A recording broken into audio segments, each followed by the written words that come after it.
এখান থেকে আমি ৬৫,০০০ টাকা বিক্রি করছি এবং কি আমার খরচ হয়েছিল মাত্র ৭ থেকে ৮,০০০ টাকা। আবার এইখানে আমি এখন করলা চাষ করব। এখানে আমার খরচ বলতে তেমন কোনো খরচই নেই, কারণ আমার মাচা বলেন, জাল বলেন, নেট বলেন, এই মালচিং বলেন, সব কিছুই আমার পুরাতন আছে। এখন শুধু আমার যে করলার বীজ এবং কি পরবর্তীতে এই কিছু কীটনাশক এবং কি সারের যে খরচটা, হ্যাঁ, তাতেই আমার কিন্তু খরচ হয়ে যাবে, মানে অল্প খরচেই আমার এই করলার আবাদটা হয়ে যাবে এবং কি এখান থেকে আমি ভালো একটা টাকা মুনাফা করতে পারবো বলে আশা করতেছি। আসসালামু আলাইকুম সম্মানিত দর্শক, এই যে আমার যে জমিটা দেখতেছেন, এটা আমার শশার জমি ছিল। এখানে আমি শশা লাগাইছিলাম আপনার এই শীতকালের আগে শশা লাগাইছিলাম। এখানে শশা লাগাইছিলাম হলো বিএনআর সিডের জনতা। সেই জনতা শশায় আমি এতটাই ফলন পাইছি যে সেটা বলা বাহুল্য বলতে আমার এখানে আমি যদি দেখাই, এখানে আমার মাত্র 8% জায়গা আছে, হ্যাঁ, এই যে, আর হলো এই যে এদিকে হলো এই যে, আর লম্বায় সামনে তো আপনারা দেখতেইছেন। এখানে মাত্র আমার 8% জায়গা। 8% জায়গা থেকে আমি মোট 2000 কেজি প্লাস শশা হারভেস্ট করছি। 2000 কেজি প্লাস শশা, 2000 কেজি প্লাস শশা মানে প্রায় 2 টন, প্রায় না 2 টনই, 2 টন শশা এখান থেকে আমি হারভেস্ট করছি এবং কি সেটা আমি খুবই উচ্চ মূল্যে বিক্রি করছি। সেই জন্য আমি এখান থেকে যে আমার মোট বিক্রিটা গিয়ে দাঁড়াইছিল, আমার এই 8% জায়গা থেকে আমার সর্বমোট বিক্রি গিয়ে দাঁড়াইছে 65K প্লাস। আমি মানে কিছু খুচরা বিক্রি গেছে, ওইটা তো আলাদাই, তবে আমার সর্বমোট 65,000 টাকার বেশি বিক্রি করা হয়েছে আমার এই 8% জায়গা থেকে। যে শশাটা আমি চাষ করছিলাম সেই শশাটা হলো জনতা। এই যে এখন শশা গাছে যে পরিষ্কার করা হইতেছে, ওই যে ওইদিকে 2টা বেডে কিছু গাছ এখনও রয়ে গেছে, ওটা পরিষ্কার করা হবে। আর এখন যে জিনিসটা আপনাদেরকে দেখাবো সেইটা হলো, এই যে আমি, এটা তো আপনারা এর আগে দেখছেনই, আমার ভিডিও যারা দেখছেন এর আগে আমি এটা দিয়ে একটা ভিডিও, ছোটো একটা রিলস ভিডিও আপলোড করছিলাম এই যে এই শশাটা নিয়ে। এই শশাটা এখন হ্যাঁ প্রায় 1.5 কেজি ওজন হয়ে গেছে।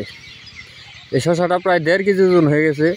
এটা হলো এই ওই জনতা শশার মধ্যেই হয়তোবা 2-4টা শশা দেশি শশার সাথেই হয়ে গেছিলো, এজন্য ক্রস শশা হয়েছে।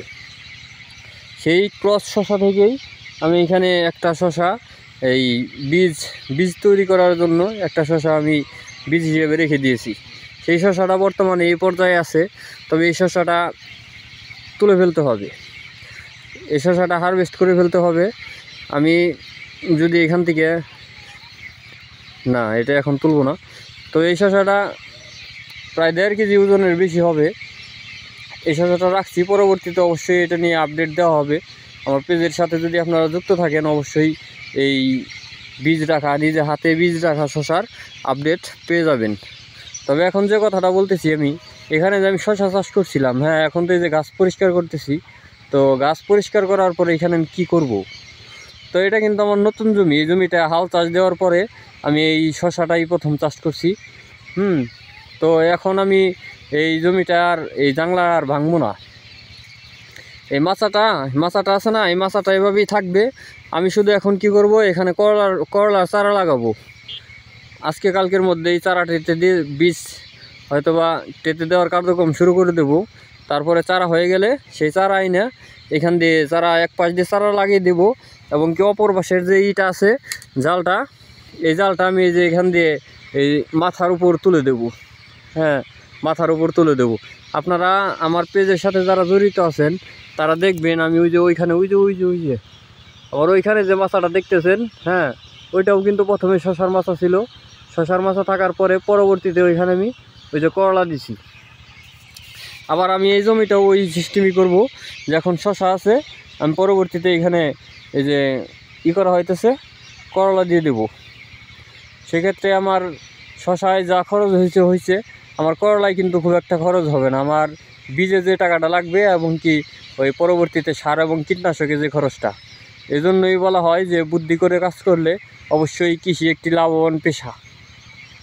অবশ্যই কৃষি একটি লাভবান পেশা যদি আপনি বুদ্ধি করে কাজ করতে পারেন, যেমন এই যে এখান থেকে আমি 65,000 টাকা বিক্রি করছি এবং কি আমার খরচ হয়েছিল মাত্র 7 থেকে 8,000 টাকা। আবার এইখানে আমি এখন করলা চাষ করব, এখানে আমার খরচ বলতে তেমন কোনো খরচই নাই, কারণ আমার মাছা বলেন, জাল বলেন, নেট বলেন, এই মালচিং বলেন, সব কিছুই আমার পুরাতন আছে। এখন শুধু আমার যে করলার বীজ এবং কি পরবর্তীতে এই কিছু কীটনাশক এবং কি সারের যে খরচটা, হ্যাঁ, তাতেই আমার কিন্তু খরচ হয়ে যাবে, মানে অল্প খরচেই আমার এই করলার আবাদটা হয়ে যাবে এবং কি এখান থেকে আমি ভালো একটা টাকা মুনাফা করতে পারবো বলে আশা করতেছি। তবে আপনারাও এরকম বুদ্ধি করে কাজ করবেন, পরিকল্পনা করে কাজ করবেন, তাহলে আপনারা লাভবান হতে পারবেন। হ্যাঁ, আমার ভিডিও যাদের ভালো লাগবে অবশ্যই আমার ভিডিও লাইক, কমেন্ট, শেয়ার করে আমাকে সাপোর্ট করবেন। আমার পেজে বা চ্যানেলে নতুন হয়ে থাকলে সাবস্ক্রাইব বা ফলো দিয়ে রাখবেন। ধন্যবাদ সকলকে।